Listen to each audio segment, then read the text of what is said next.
Baiklah, di kesempatan video tutorial kali ini saya akan jelaskan hal-hal apa saja yang perlu dipersiapkan dan perlu disetting saat melakukan implementasi penggunaan software koperasi 3-in-1.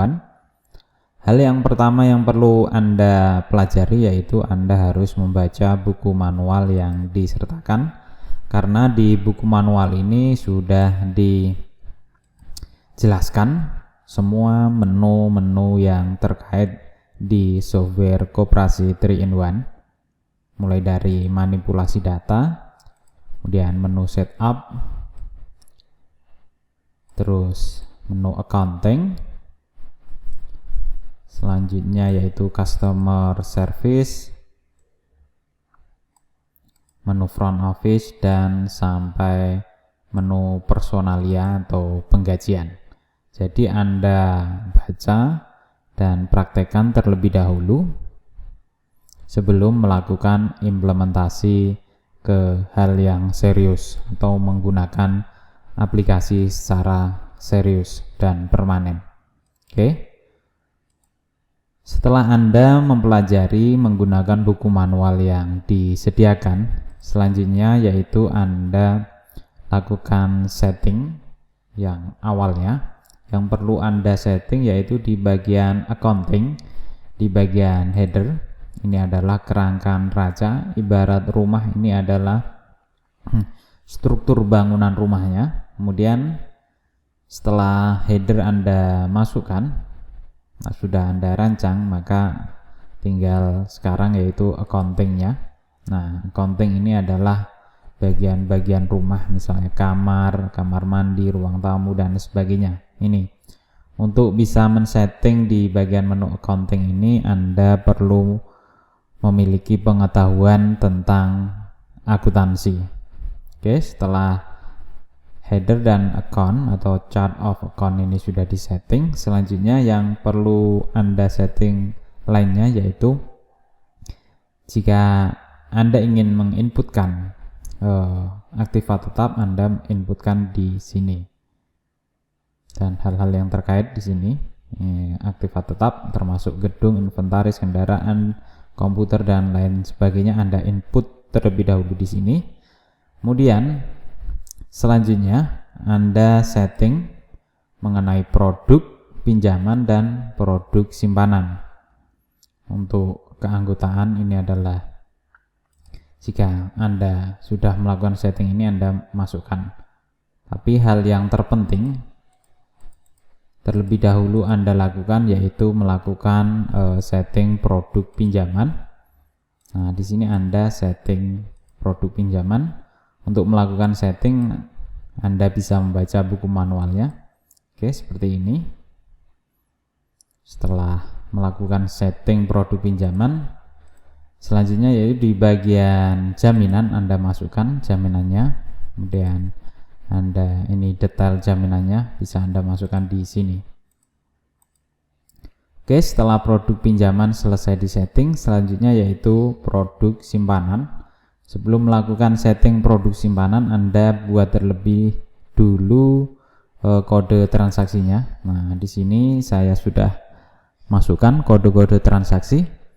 Hal yang perlu Anda ketahui untuk memasukkan kode transaksi ini, yang perlu ada yaitu kode setoran, kode tarikan, dan kode untuk biaya bunga, biaya administrasi, dan lain sebagainya. Yaitu yang terpenting 4 itu tadi.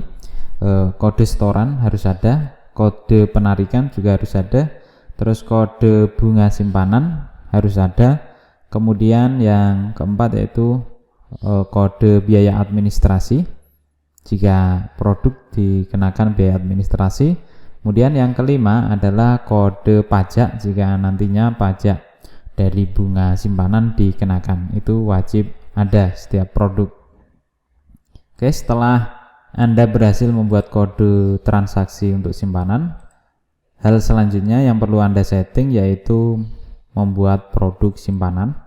Nah, simpanan yang berlaku di koperasi Anda apa saja? Biasa yang umum di simpanan koperasi yaitu simpanan pokok, simpanan wajib, dan simpanan sukarela. Jika ada lagi di luar hal ketiga hal simpanan tadi, Anda bisa inputkan di bagian simpanan sukarela saat pembuatan produk. Nah, untuk pembuatan produk sudah ada videonya di channel ini di bagian playlist koperasi 3 in 1. Anda bisa coba lihat di situ cara membuatnya. Di sini saya hanya menerangkan alur hal yang apa saja yang perlu disetting saat mau menggunakan aplikasi atau software koperasi 3 in 1 ini untuk ke hal yang lebih serius.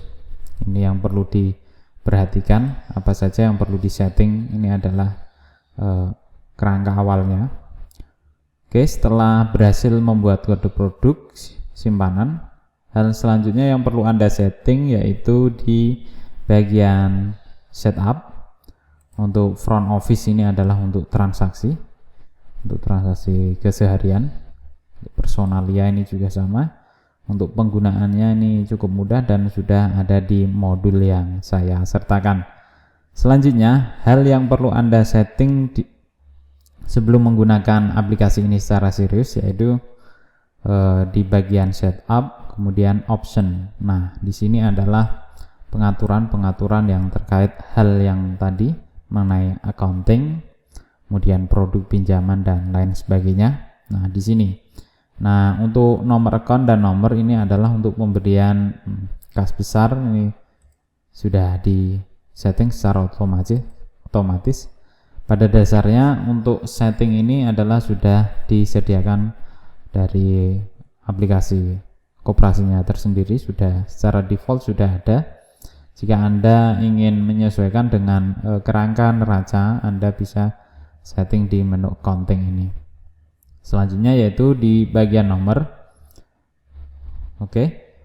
Kenapa accounting perlu disetting di awal? Karena semua pengaturan di option ini terkait dengan accounting. Jadi perlu disetting di awal dan setting option ini di bagian terakhir. Selanjutnya yaitu di bagian nomor. Ini adalah untuk pembuatan nomor otomatis. Dengan berdasarkan di sini, untuk K itu kode kantor berapa digit, P untuk produk, karena setiap kantor produk itu memiliki kode tersendiri, gunanya yaitu untuk membuat penomoran secara otomatis. Jika Anda ingin membuat penomoran secara manual, Anda hilangkan centangnya saja di sini. Oke, selanjutnya di bagian cetak ini adalah untuk melakukan cetak terkait buku tabungan, di sini simpanan, kemudian pinjaman, kartu pinjaman, dan kartu angsuran. Ini sama aja, ini untuk pinjaman. Selanjutnya di bagian umum, ini adalah hal yang terkait dengan hal yang umum. Nah, kenapa di setting produk tadi perlu ditambahkan kode-kode? Karena nantinya akan terkait dengan ini. Jika simpanan pokok, kode tarikannya apa? Nah, tarikan itu harus ada. Kemudian ini koreksi debitnya apa? Nanti yang perlu Anda tambahkan adalah kode koreksi yang tadi saya kelupaan. Oke. Jadi ada 6 hal yang harus ada ini. Oke, jika belum ada nanti Anda tinggal kembali di customer service di bagian kode transaksi. Nah, kemudian simpanan wajib, ini kode tarikannya apa? Nah, tarikan, ini koreksi debitnya pakai apa? Oke, kemudian untuk simpanan sukarela juga sama, kode tarikannya apa? Tarikan, kemudian koreksi debitnya apa?